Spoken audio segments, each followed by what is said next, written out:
It's a rough feeling for any dungeon master to have to realize, to their great shame, that they've completely lost control of their game. Players are just running roughshod over the entire campaign. Nothing can stop them. They're so powerful, you could throw anything in their path, and they just steamroll right through it. And why is that? Usually it's because the DM is young and experienced. This is their first time DMing, and they're not used to dealing with a group. They've written their own adventure. Most times it's because they're what's known as a Monty Hall DM, whether they realize it or not. A Monty Hall DM is somebody who essentially gives the players insane amounts of money, treasure, magic weapons, magic items, spells, wands, and whatnot. And it may not even be that long before all of a sudden the players are essentially demigods with +5 flame brands and just a deck of many things. Oftentimes DMs can't resist that, neither can players. Ring of 3 wishes stuff, insane amount of treasure that as a DM, hell, you want to play with it as much as the players do. You got all these books back here with just all this great stuff. Why not? Well, the reason why not is because the players quickly become monsters of your own creation. And there's no way to stop them now, other than just screwing them outright out of all their stuff. And good luck with that, because if you're going to even try to pretend there's any kind of reality to it, like something comes up and takes your shit, it doesn't work, because they'll stop it. So you can't just talk to the players and be like, I fucked up and you guys are way too powerful now. Can I have all my stuff back? You can't do that. So how do you save a game where the players are monsters, unstoppable, and it's your fault? Well, this is one such story. When I was working at the store, I had other players, of course, one of which, if you may remember, is Crazy Mike. Crazy Mike was not that crazy, but he looked crazy. This was his first time running a campaign. It had been going on for 4 or 5 months. A bunch of players I hadn't met before. They were relatively new, and he had never run a campaign before. And I think I said the only game Crazy Mike had run was under my DM, but no, he'd been playing for a while. But we were running in a really long campaign that I was DMing, but he wanted to run his own game. So I was a little concerned when he started having problems, and he learned mainly from me. But he still came to me for advice. I'm behind the counter, and he looks very troubled. I go, "What is it, Crazy Mike?" He goes, "Oh, no, if you see my game?" I go, "Well, yeah, it's..." He goes, "Well, it's crazy. I can't, they got all this stuff, and I gave them this stuff. I was running a module, and goddamn, all the magic shit was in there, and they just kill everything." I'm like, "What level are they?" And they're like, "Oh, I don't know, like 17. I'm like, 17? You've been playing this for like 4 months. He's like, I don't know what happened. It's like he woke up drunk one day and the players are level 17. This shit happens, though. Honestly, I think what he did was he didn't divide experience points up properly, or at all, when you dig them out of the monster manual. I think you're supposed to divide it evenly among the players. I don't think he was doing that. But, yeah, things were bad. I didn't exactly know how bad. It wasn't like I was watching them. But yeah, they were pretty high level, much higher than I thought they were. Probably much higher than Crazy Mike thought they were. But he's just, I don't know what to do. I'm thinking of just restarting, just telling him that this is all fucked up and I need to restart. But he doesn't want to do that. Obviously, he doesn't want to just admit fault, admit shame. This is very important for a DM to retain control of his campaign. It's a DM thing. You may not understand, but if you DM'd, you would. So he's obviously struggling. He wants to ask me for help, and I go, "So what are you asking me?" Are you asking me to kill your party? I had officially been hired as the hatchet man for Crazy Mike's out of control campaign.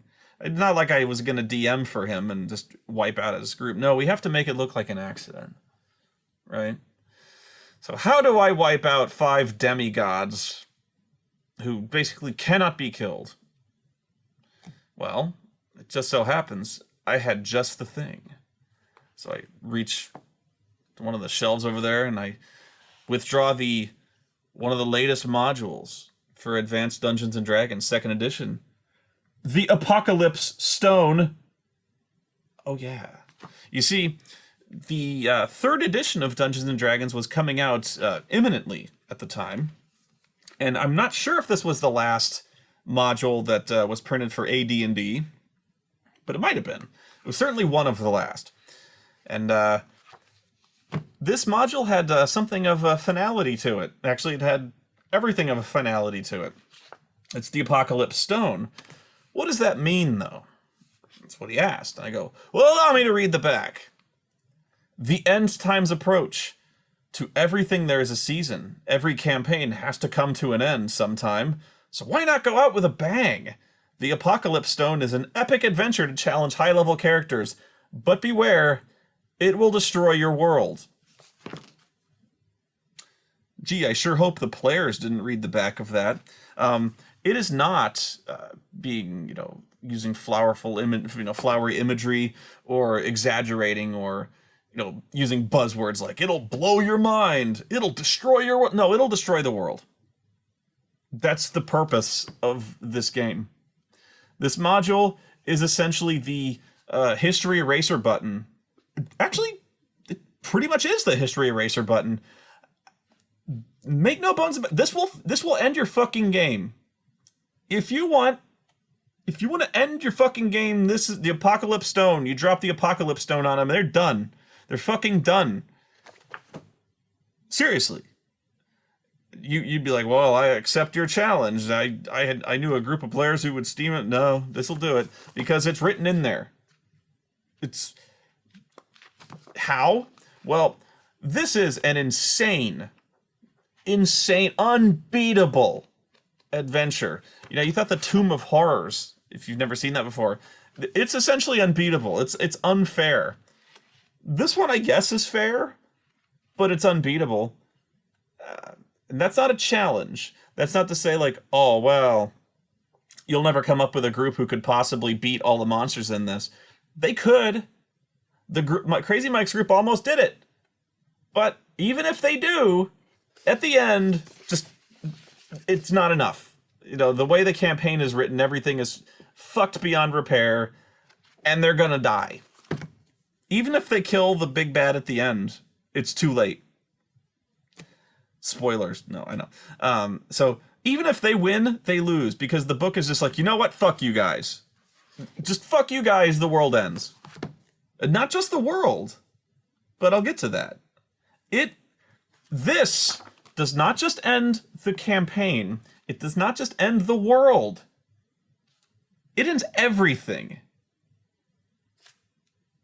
So, I know the first thing you were asking, the first thing you were going to wonder is, well, these guys are so high level, or, if I'm thinking of a out of control game, obviously the players aren't just a physical threat.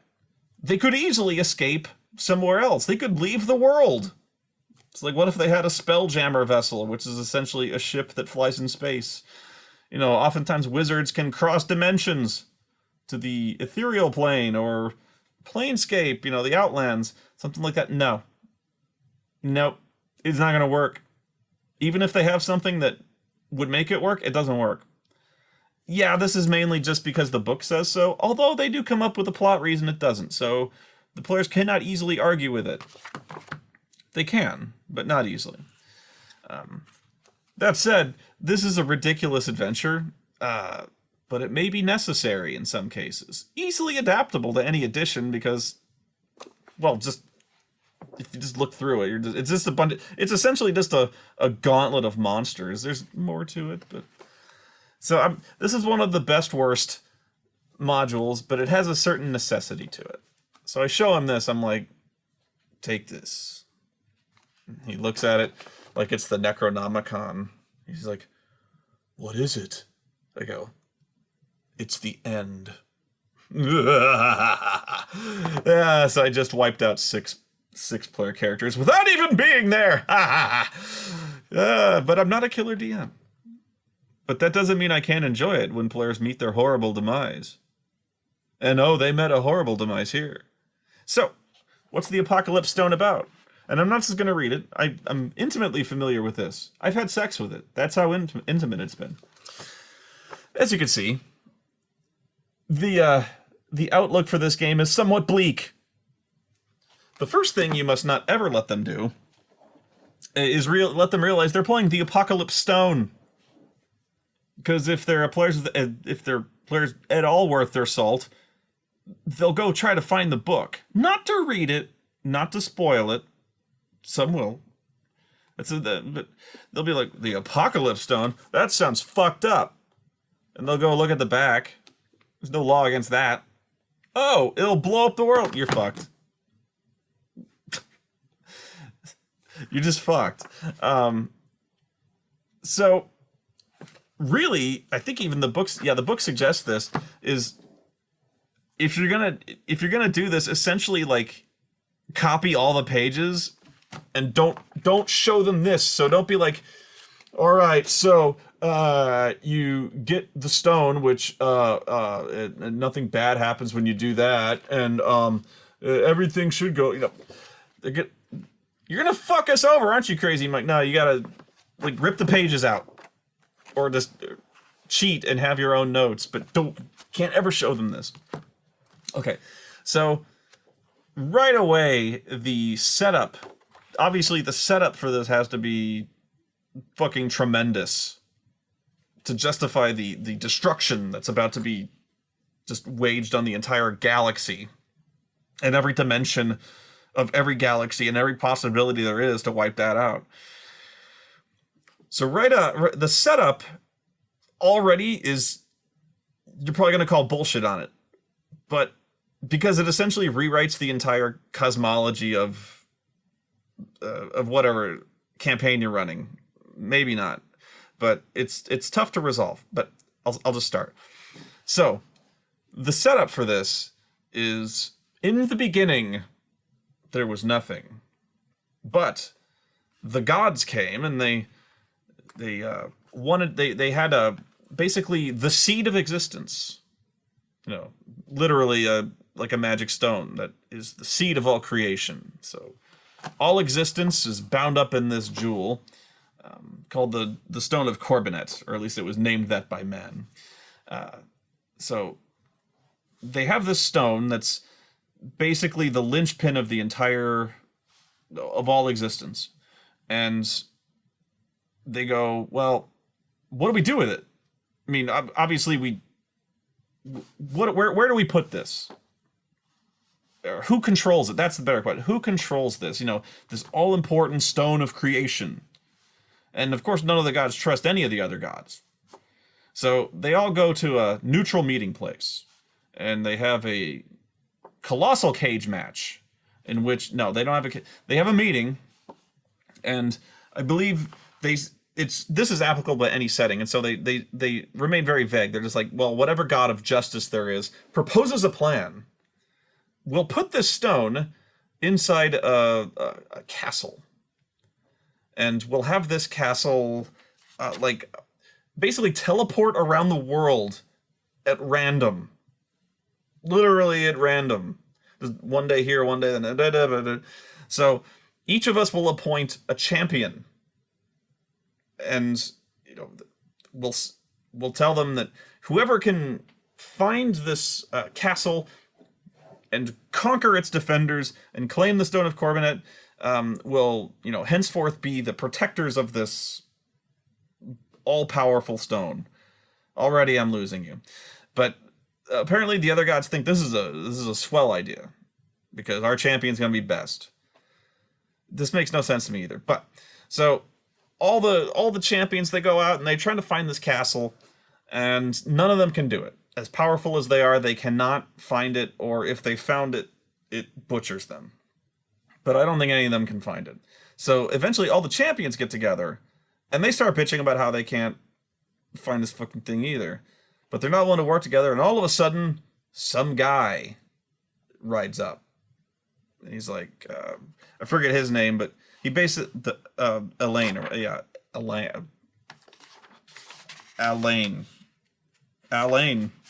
He comes up and he goes, I serve no god, but I am the best of man. I'm the best man. And they're like, who the fuck are you? And best man, fuck you. And he's like, I'll find this fucking castle. And he rides out, and he finds the castle. It doesn't say why, but he does. So he conquers the defenders, and he claims the Stone of Corbinet, and the gods go, right on.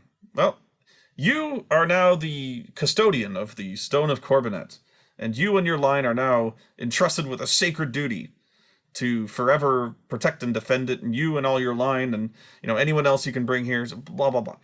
So from then on, this guy's family and his loyal retainers and people who join him are essentially kind of in this Brigadoon warping castle, and they're all sworn never to. They're sworn never to take it or smash it or do anything wrong. They're basically confined to this one place. The Stone of Corbinet confers virtual immortality. They live a long time, but they essentially have formed like this very closed army inside the castle, and for generations and generations, this thing has remained perfectly safe. And that's where the players come in. Of course, the new king, the protector of the stone, has an evil brother, who is, of course, the king is about to abdicate his throne to one of his two sons. And of course, the evil one is the older one, but Dad realizes that the evil brother is a prick, and so he announces he's going to give the throne to the much more noble, pure of heart and spirit, younger heir. This is going to go well. I think even the book might, this is not smart of the king, but to their shock, the evil brother, Garloth, also, which translates in Elven to fucking evil, Garloth, is shockingly cool with this. He goes, oh, all right, well, don't worry about no, it's fine. You protect your fucking stone. And then they're like, wow, you thought you'd be kind of upset. He goes, upset? No, I got shit to do, because he's a wizard. Of course he is. I got books and shit. See all these books. I got fucking books to read. And they're like, okay, okay, you're a big fucking nerd. Go read your fucking nerd books. And he's like, you guys. And he closes the door. He's like, fuck! Ah! I hate my dad so bad! Ah! And so he goes back and hits the books with a vengeance, but this time he's reading the forbidden fucking books. The dark magic books. The satanic Bible, even. The books he shouldn't be reading. The books with the fucking demon on them. Yeah, and so now his brother's in deep shit. So, and this is fairly obvious apparently to all the other guys, because he's all confined in his tower, and there's weird noises coming from up there, and bolts of lightning and shit. And so eventually his older brother is like, you okay, dude? And he's like, yeah, I'm fine. you nut. I'm fine. Get the fuck out of here. And so one thing leads to another, and basically they have to cast him out, which that's going to go well. But the good news is Garloth, as are any of the protectors, are sworn not, they cannot, physically cannot seize the Stone of Corbinet for themselves. They can't interfere with this. So Garloth, of course, is still planning his eternal vengeance, and instead of claiming the Stone of Corbinet for himself, which he can't do, he comes back one day, and he just, he doesn't murder everybody. He wields his 20th level magics to literally turn every single inhabitant of the castle into some freakishly fucking powerful monster. Because he can do that. Whatever. His brother, he just turns mad and leaves him gibbering insane and guarding this stone and is barely comprehending. But the important thing here is that all the previous inhabitants, He is now turned into absurdly goddamn powerful monsters. Still can't seize the stone. But that's where the players come in. So, the way this starts, first off, Garloth realizes he cannot act directly. He's sworn not to, he can't do it. So I'm going to act indirectly. I'm going to have other people do it for me, which that seems like a fairly important loophole the gods would have realized. Whatever. So I have to act indirectly, and I have to make this as unsuspicious as possible. Because they have to... I mean, obviously this is going to seem like some mega important thing. This stone is...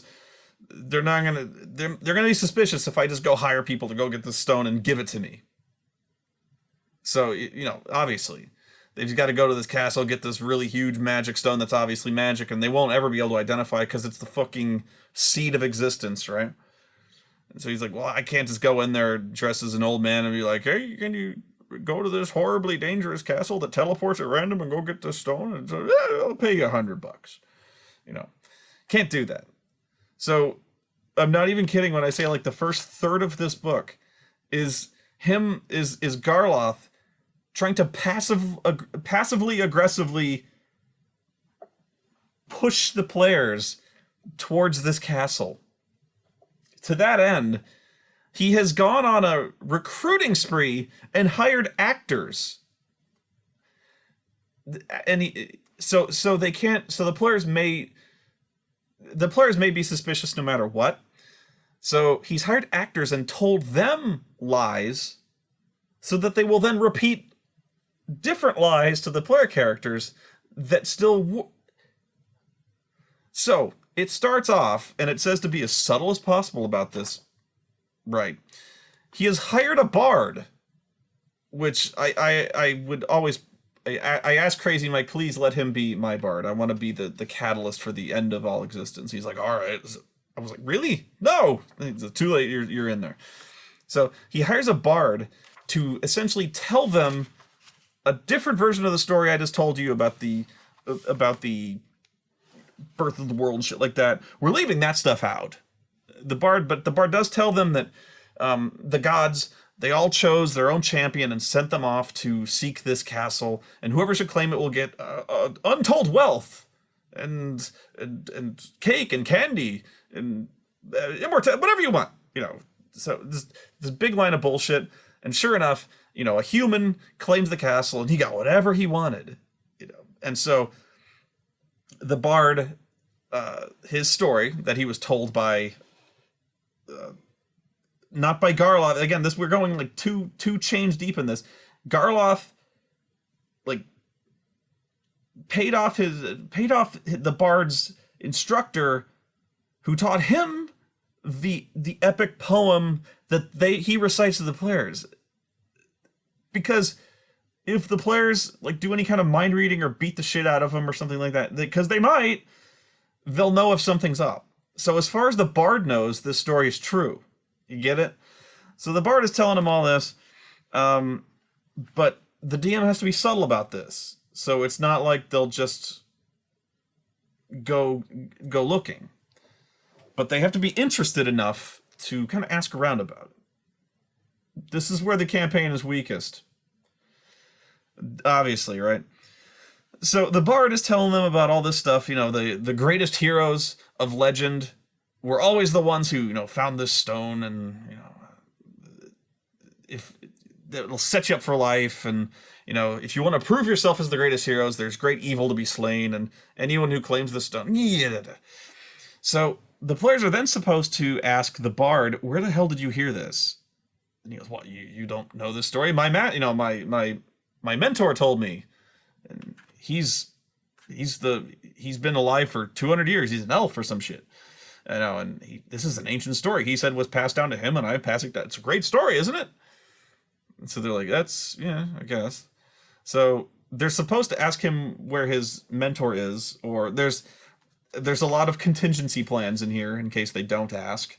What if they just ignore it and keep going? Well, the book goes on and you're like, well, just you can just have the guy be in their path. one way or the other, they're getting on this fucking path. So sure enough, they find the other guy, and he basically confirms what the other guy told them. But to make them suspicious, or to allay suspicion that this isn't the quest itself isn't a trap, he's actually hired people to attack them in an attempt to... He's told another adventuring party about the legend as well, so that they will eventually follow the players and try to kill the players to get the fake information that they just got. Which adds legitimacy to the story, because if people are trying to kill them to get the map or whatever it is, this information, it's got to be legit. Which in its own way makes sense, but my god, this guy is just puppet mastering all this stuff. I guess he's had time to plan, right? Although, if he'd taken all this time to plan things so meticulously, he probably shouldn't have taken the time to polymorph all of the inhabitants in the castle into fucking beholders and dragons. Maybe he should have turned them into, like, mushrooms. Or kobolds. Or ducks. The whole monsters that could rival a 20th level party thing might have been an error. Because obviously you're running the risk that the players will most likely be disintegrated. And quickly. But do you want to play the Apocalypse Stone or not? The answer is probably no, because you're going to die. But fuck it. So, they go, and the whole thing is orchestrated before Garloth himself will appear before them, looking like the fucking Morning Star. It even says he appears as some kind of radiant, flowing blonde hair, glowing, floating 12-foot tall bastard. He congratulates them, and he says, you've shown your perseverance, and you've declared yourself to be on this path, and I am Garloth, and I will help you claim the stone. And the players are like, how? If they don't attack him outright. They probably won't, because they're probably just too baffled by this giant glowing blonde guy. He goes, what? Yeah, he goes, eh. He says, well, by following this, and he gives them a ring, I believe. Like, they're just going to put that thing right on. He says, but this ring will, if you just follow where this ring leads you, it will eventually lead you to the castle. Which is true. It actually does. So, I guess it's meant to build some kind of trust. But the point is, he tells them that, well, obviously this is a very dangerous island, I'm not going to lie to you, but if you can prove your worthiness, that you're true heroes, and seize the Stone of Corbinet, and then bring it to me, all that bullshit about the wealth and the magic and the happiness, I'll do that. Really, I'll do that. So the players will be like, okay. Although, if the DM has been a Monty Hall DM up to this point, maybe the players aren't that suspicious by it. The promise of untold wealth and magic swag and stuff like that. Not much different than what's normally going on. So, in a way, it might actually be a decent setup. Be like, hey, a giant angelic guy is going to give us money. Yeah, right. I don't think many players would fall for this, especially with what happens next. So, what happens is they eventually find the island.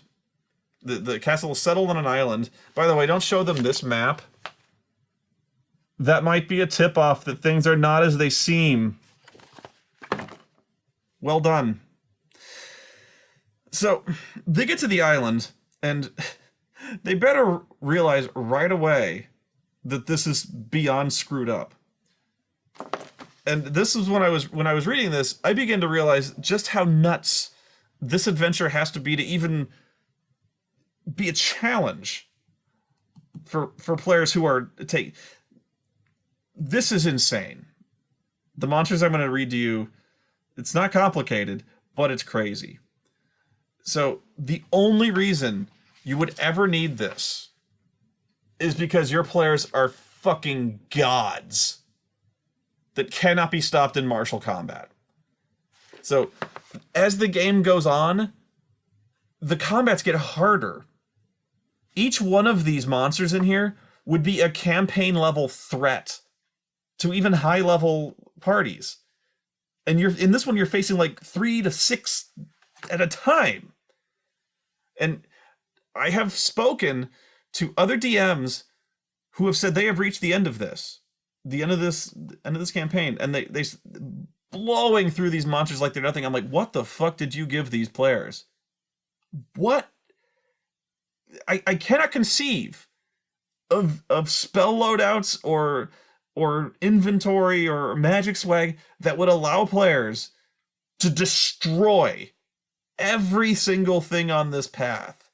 I don't know, either the DM is doing it wrong, well, definitely doing it wrong, but either there's some fundamental aspect of the rules that's not getting done, but probably not.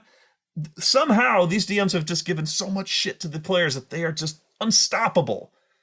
I have to harp on this, because now I'm going to tell you what is on this fucking island. They can't just fly, they can't just take the Eagles to Mordor.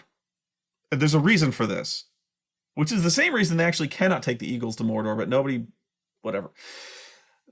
If they try to approach by air, which for a party of this level and power is likely, they flying carpets, flying potions, whatever, they probably fly, they can just probably just, like Superman, they can probably just fly. If they approach from the air, every single thing on the island will see them coming, because they're monstrous and they're super intelligent. They haven't lost that, and they are jealously guarding their own little bits of turf. They're intelligent, but they're now monstrous. They don't care about the Stone of Corbinet, maybe, but you know they're all hoarding stuff. In specifically, what I'm referencing is there are now 3 dragons. Like, how old are the dragons? Venerable. I don't know if Venerable, I think Ancient is the oldest one, but Venerable is like second oldest, okay? Venerable dragons themselves are fucking unstoppable.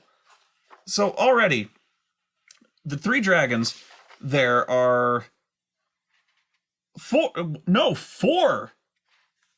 There's 2 black dragons who are, how old? Male and female. They are old black dragons, which is like when they're old. That there's rankings. There's like juvenile, young, a young adult, old, venom. So they get more powerful as they get older. They don't get feeble. So yeah, there's a husband and wife mated pair of black dragons who are the weakest. Black dragons are regarded as one of the weakest. Then there's Reznor, Trent Reznor, the venerable male red dragon, who is just crazy. And there's another one. So if they start approaching by air, all of the dragons will see them. None of the dragons like each other, but they like flying fuckers up there trying to steal their crap even less. So right away, ridiculous. If you want to read the monster entries, you know, be my guest. Go to the AD&D thing, but so sure enough, actually, I think Crazy Mike's party was not flying. They decided to walk it out and then take a boat. But sure enough, they weren't exactly subtle, never have been. So at some point they just cut their way through these dragons. Crazy Mike was not exactly doing what I had been saying with dragons, like circle strafing. These dragons actually had a sense of fair play and were willing to just nicely stay on the ground and claw things out. By all accounts, dragons should just rip through them, especially since they are 22,000 experience points divided among the party. It gets worse. There are... by the way, how are there dragons on the island? Interesting question. Who did he turn into dragons? Oh, they are the... He turned all the captains of the captains of the castle's personal guard of the king into dragons. Okay, even in 8th level magic, that doesn't exist. Unless you just, like, repeatedly cast the wish spell over and over and over. No, he didn't do that. Then, he's turned most of the other... I believe he's turned the servants into Yanti half-breeds, which are basically snake men who can cast absurd high-level magics. 32 of them. So they're running around the castle. Then there are Gorgons. Yep. There are 4 Gorgons who have petrifying breath 4 times a day in a cone of 5 foot, a 5 square wide, 20 foot wide at the far end, 60 foot long. Saving throw versus petrification or turn to stone. Poison gas once per day. Cone of gas 5 feet wide. And if you get hit with the poison gas, it's 10d4 plus 5. Petrification is nothing to be fucked around with in AD&D. If you're stoned, you stay stoned. You get stoned. There are also 8 harpies, 8 invisible stalkers, 4 shambling mounds, 6 giant trolls, 12 Grull workers, 2 nightmares, and a partridge in a pear tree. I'm guessing even if you've played a lot of this, you have no idea what the fuck half of these things are, and if you have to ask, they're badass. There's also even I don't know what the fuck this is. A Thessal monster. What's a Thessal monster? 1 second. Is it in the... It usually says where it is in the book. Okay. Maybe it's in here. I have to know. A Thessal monster. Thessal. No, of course not. Does it say what book it's in? They may have just invented it for this campaign. Oh, there's a Pteranodons, a giant sundew. So yeah, it's just like it's a grab bag. It's a clown house of crazy monsters. But here's a Thessal monster. It has a lion head, snake heads, dragon head, and body. So it's a dragon head and body with lion head and snake heads. 6 to 8 snake heads. Jesus Christ. It's immune to acid and petrification, has a breath weapon. Acid bite from snake heads cause additional damage per hit. A pincher tail immobilizes any medium-sized or smaller victims on hit.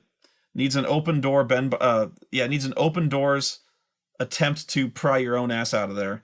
And every round you're stuck in it, you take 3d8 damage. Each snake head only takes 12 hit points, but the loss of hits does not affect the monster's overall hit points. The lion's head is the brain of it unless it's destroyed. Then the dragon is destroyed, and that fights until it's destroyed in a berserk fury until killed. There are 12 shambling mounds, actually. Sorry. Each one with at least 68 hit points, up to 80. Shambling mounds are like Swamp Thing, and about as powerful. Harpies. Harpies are mean in this. They will screw you up. There is no cure for harpies. They keep coming. Humans and demi-humans who hear a harpy song must make a successful saving throw versus spell or be charmed for the duration of the song. That's rough. And a harpy's touch charms victims immediately. So that's actually a pretty good way, I think, to wipe out the party, is if you can successfully charm one of them. That would suck. And then it gets harder. The stables, all the horses in the stables have turned into nightmares, which are giant black horses with flaming hooves that are intelligent. They set alight any combustibles on a successful attack. They fart clouds of noxious vapor. Anything within 10 feet must make a successful save versus paralyzation or take a penalty to attack and damage. They have an AC of -4. That's very good. They get 3 attacks. Hoof, hoof, bite. Noxious vapor. Yeah. So imagine like the Nazgul horses, except they're on fire. And that's... you're getting a rough idea of how mean they are. Then... outside in the garrison, all of the soldiers in the barracks have been turned into giant trolls. Those are fun too. They can hurl boulders for 2d8 damage. And inside, Who was turned into these? Doesn't matter. Inside, standing guard over the central staircase of the main tower, 3 beholders. Okay, I have to explain, because some of you don't know what frigging beholders are. They're pretty much campaign level enemies, like, and you don't screw with them, because they essentially will erase people. Doesn't matter. It doesn't matter how powerful you are, really. They essentially have, I think, how many eyes? They're like, you ever seen Big Trouble in Little China, where they got that little floaty head thing with the eyes sticking out of its head and stuff like that? It's like that, except bigger, and it can actually kill people, like, really easy, because they are not only like master sorcerers in their own right. Each one of their eye stalks. How many are there? Body, eye stalk, central, or smaller eye. So he gets 10 eye stalks. 1 does charm person, 1 does charm monster, 1 does sleep. 1 does telekinesis up to 250 pounds, so he can force throw you. Flesh to stone in 30 yards. Fear, as in a wand of fear. Slow. Cause serious wounds, which hurts a lot. Anti-magic ray from central eye. So basically, if it's looking at you, your magic shit doesn't work. It just emits anti-magic from its eyes. And there's 3 of them. So your stuff won't work. I thought there was like a disintegrating ray. Maybe they took that out to be merciful. Oh, death ray. No, that's not right. I thought there was like a disintegrating central eye. Maybe it's a different kind of beholder. Still, the anti-magic and the death ray. That's bad enough. Plus, these things have at minimum 75 hit points. They have magic beyond that. Yeah, they'll mess you up. As I recall, if they have a disintegrating eye, you have to save versus... Actually, I think it's save versus death magic, or you are annihilated. As in, you're not just dead, you are obliteratomized. You're gone. It's like, done. Usually for any kind of raised dead spell or resurrection, there has to be a piece of you left. If a DM hates you, he throws a beholder at you. And then he has you death raid. So you're like, not only are you gone, you're fucking dead. So right away, you can tell this isn't screwing around. If the 3 dragons who just fly up your ass weren't enough of a sign. So somehow, if they get past the fucking beholders, which, by the way, it makes no sense that beholders would be working. Never mind. So I'm getting really frustrated with this adventure, but when you're watching it and watching players blow through it, it's really funny. I still don't know how they did it. They just got, like... Honestly, I think most of these things they were just dropping in 1 hit. They just hit that hard. I dimly remember this. Even the mage who could throw like just galactic level destruction spells, I don't even think they needed him for that. You know, they just stab the monster in the eye and they're like, oh, 90 hit points, dead. That's all. So very, very long story getting to a middle point. They get to where the stone is. Oh, a manticore. Of course. A manticore. Because that can also turn you into stone, can't it? Don't care. Then, a greater Medusa. See, all the monsters it's throwing at you have basically instant death attached to them. This adventure does not want you to get to the end. Like, modules are meant to be stories.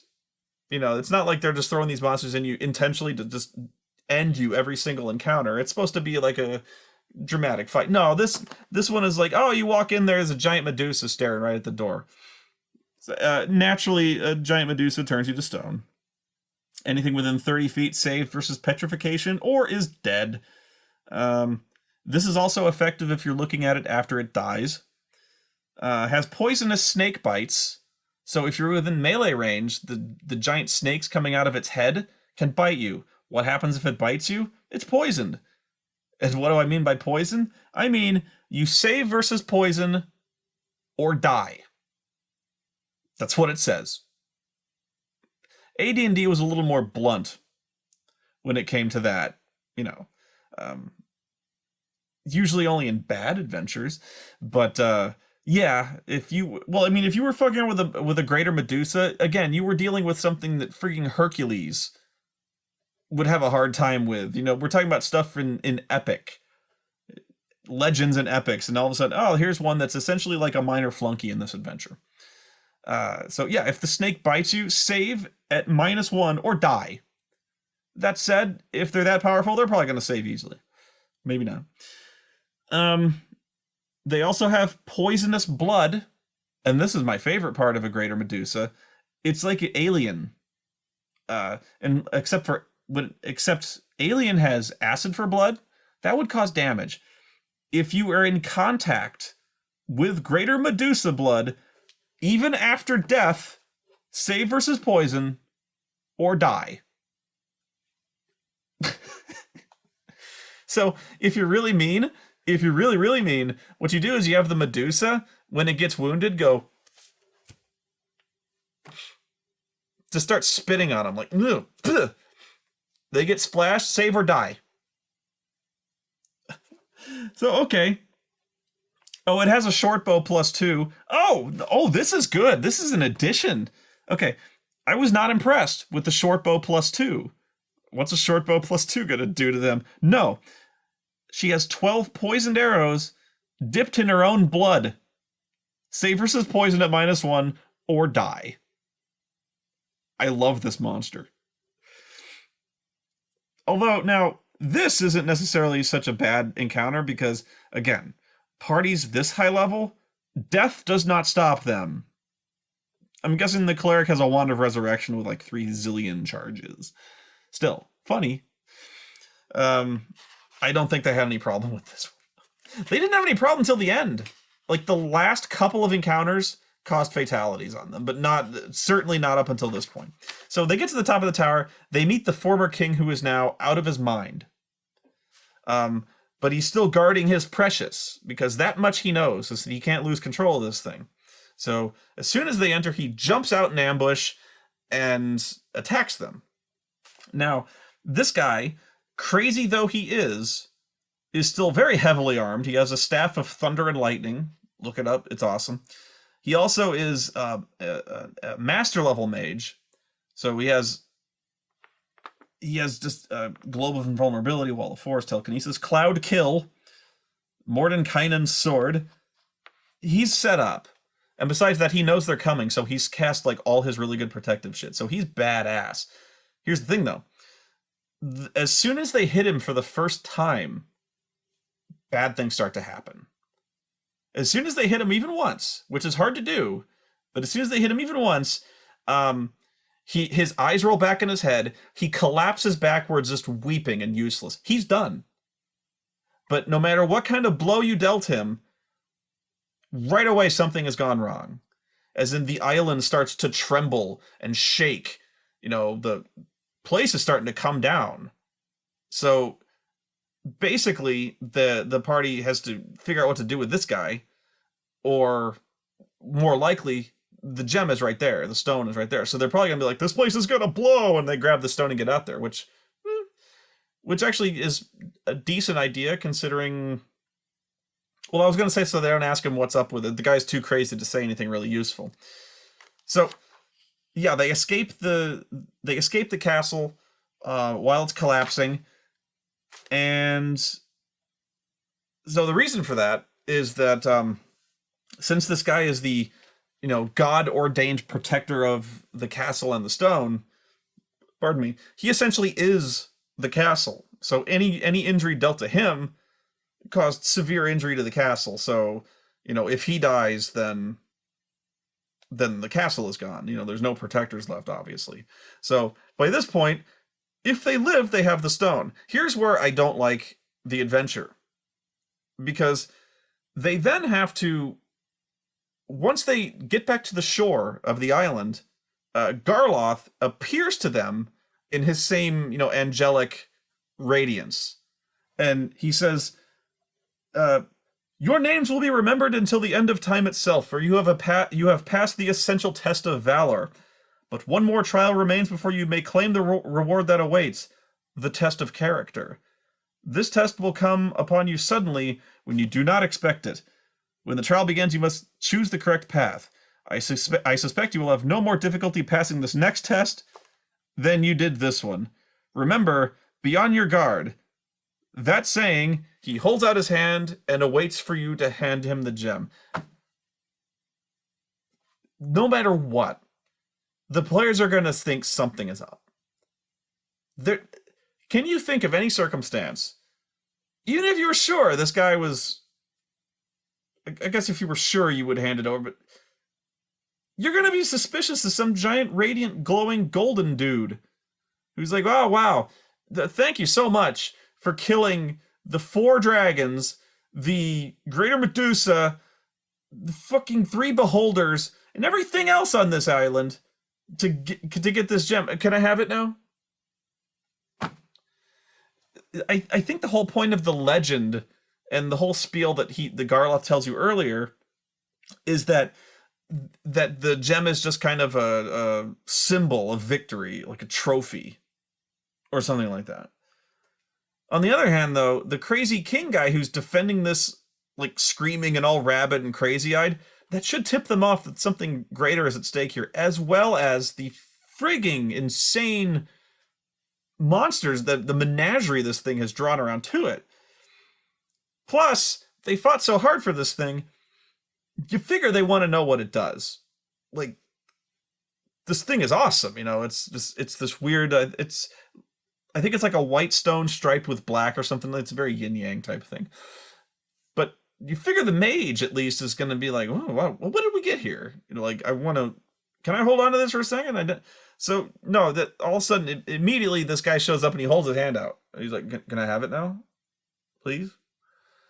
Although there's no way for the DM to make this little, even the way the way it's written is he says, so few have come so far, truly you are every inch as worthy as I foresaw. Now earn your just reward and deliver unto me the token of your valor. So saying, he holds out an armored hand, palm up. There is no way for a DM to read that statement and not seem suspicious as all hell. Like, even if you didn't know what was coming up, if I just handed this, here, Linkara, read this, and you're like, so saying, he holds out an armored hand, palm up. That sounds really suspicious. No party is going to fall for that. The thing is, the reason Garloth is doing this is because, again, he cannot take the stone, but he can be given the stone. Which says to me, if it's that easy, did he really have to go, to these great lengths to fool you? One would think if he was able to turn all the inhabitants of this island into, dread monsters, I guess he, according to his oath, he couldn't kill them, although I don't know that for sure. He probably couldn't kill them directly, so that's why he transformed them. Transform them into something easy, or just lead them through. This guy is unstoppable. Of all the unstoppable things here, he's the main bad. And he turned them into these things, so he's at least tougher than they are, right? So anyway, this is his evil plan, and it kind of assumes that they just hand it over, which is a really dumb frigging assumption, and this is where it would fall apart. It does mention that if they don't feel like it, or they just attack him outright out of greed or belligerence or something like that, he will fight them, and if he starts to lose, he'll fuck off, but he'll still keep, the adventure can go on, but he's kind of mustering his reinforcements, and it does have, contingency in that case, but they're really meant to give it over to him. But it doesn't matter either way. The key here is that the stone has been taken out of its rightful place. And once that's happened, everything is screwed. Because the stone, I will now explain what that does. The stone is more than just like the seed of existence. It's the drain plug. So it's in the castle for a reason. It has to stay there. It is literally the nexus of the universe. Like all things nexize in it. All things intersect there. In cosmic terms, there's the inner planes, the ethereal plane, the astral plane, and the prime material. It's like a big sandwich. It's like the hamburger of existence. Mm. And in the middle of it, the toothpick that goes through the burger of existence is the stone of Corbinet. That's about as well as I can put it, really.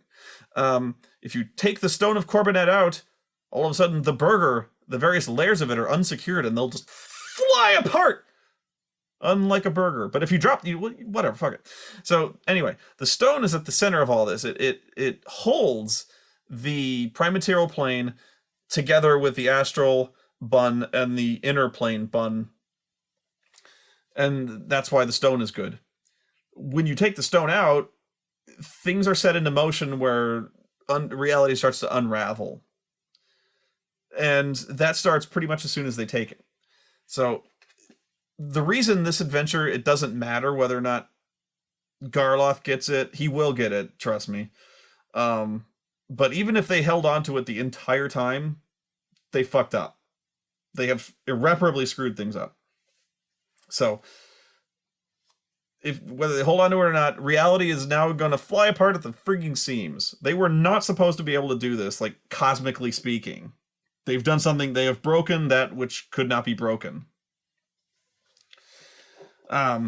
So this is where the story kind of gets really interesting.